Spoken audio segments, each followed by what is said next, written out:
जैसा कि अभी पिछले 2 दिनों से सोशल मीडिया और प्रिंट मीडिया, इलेक्ट्रॉनिक मीडिया, एक खबर काफी चर्चा में है, ऋषि सुनक का ब्रिटेन का प्रधानमंत्री बनना। ऋषि सुनक भारतवंशी हैं, उनका जन्म विदेश में ही हुआ है, सारी पढ़ाई विदेश में हुई है और उनका कारोबार भी विदेश से ही शुरू हुआ है। उन्होंने ब्रिटेन में रहकर के राजनीति में अपना दखल शुरू किया, काफी संघर्ष भी किया इस चीज को लेकर के। उनके खिलाफ भी अस्वीकारता वहां के ब्रिटेन के नागरिकों में रही है, लेकिन उन्होंने अपनी गुणवत्ता को निखार के आज राजनीति में अपना यह स्थान पाया है।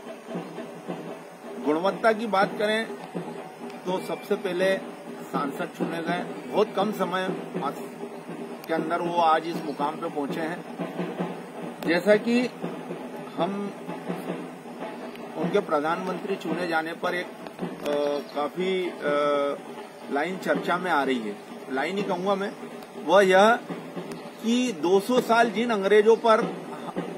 अंग्रेजों ने हम पे शासन किया, आज उन्हीं अंग्रेजों पे एक भारतीय शासन करेगा। तो शासन शब्द कहाँ से आया? शासन और प्रधानमंत्री बनना, ये दोनों चीजों में अलग अलग फर्क है।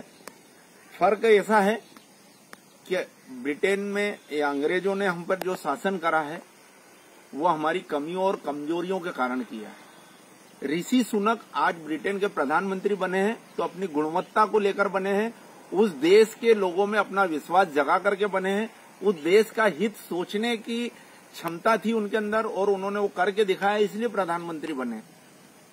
वो वहां पे शासन नहीं कर रहे हैं। एक तरफ हमारे प्रधानमंत्री कहते हैं मैं प्रधानमंत्री नहीं प्रधान सेवक हूं, तो हम भी तो यही कहें कि वो भी प्रधान सेवक चुने गए हैं। जनता ने उनको सेवा करने का मौका दिया है। जब वो फाइनेंस मिनिस्टर थे तब उन्होंने आर्थिक ढांचा सुधारने के लिए जो प्रयास किए हैं वो सराहनीय रहे।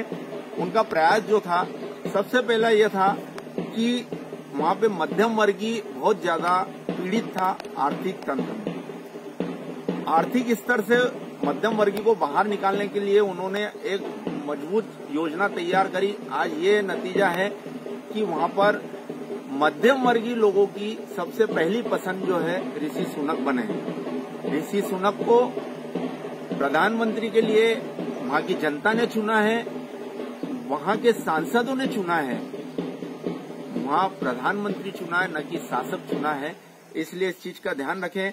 उनसे हमें यह भी सीखना चाहिए कि ऋषि सुनक एक वेल एजुकेटेड है। क्या उनके समकक्ष हमारे यहाँ कोई भारतीय राजनेता है?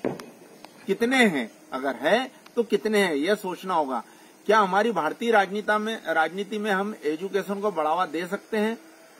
ये सोचना पड़ेगा। आज वे विदेश में जन्मे, विदेश में पढ़ाई, सारे संस्कार उनको विदेशी मिले हैं, बावजूद उसके उन्होंने अपने धार्मिक संस्कार, संस्कृति और मान्यताओं को नहीं छोड़ा है। यह बात उनसे सीखने को मिलती है। आज क्या हमारे नेताओं में ये चीजें हैं? तीसरी बात यह है कि आज ऋषि सुनक की तरह हमारे यहाँ कोई विदेशी हो, हम उसको चुन लेंगे? ये बहुत महत्वपूर्ण सवाल है। इसके लिए हमको यह सोचना पड़ेगा, यह ऐसी कोई बात नहीं करना पड़ेगी, क्योंकि कहीं न कहीं ये सारा संकलन ब्रिटेन जाएगा जरूर। जो शब्द हम कह रहे हैं कि जिन अंग्रेजों ने हम पे 200 साल शासन करा, आज वहां एक भारतीय शासन करेगा, इस तरह की जो बातें हैं, ये जो संदेश हैं, ये वहां सकारात्मक नहीं, वहां की जनता नकारात्मकता को लेकर देखेगी। इसलिए बेहतर है कि हमें ऋषि सुनक से सीखने की आवश्यकता है, न कि उनके प्रधानमंत्री बनाए जाने पर बेवजह की टीका टिप्पणी करना है।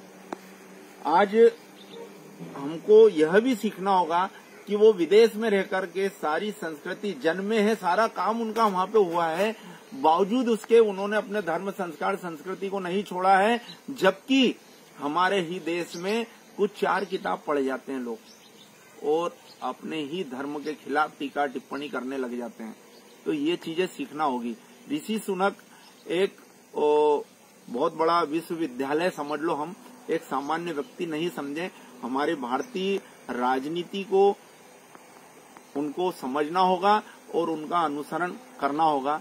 जहां तक मेरी कोशिश है, मैंने अपना पक्ष रखा। शायद आप सब लोगों को पसंद आए या ना आए, लेकिन कोशिश है मैं अपना काम करते रहता हूं। बाकी काम आपका है। धन्यवाद।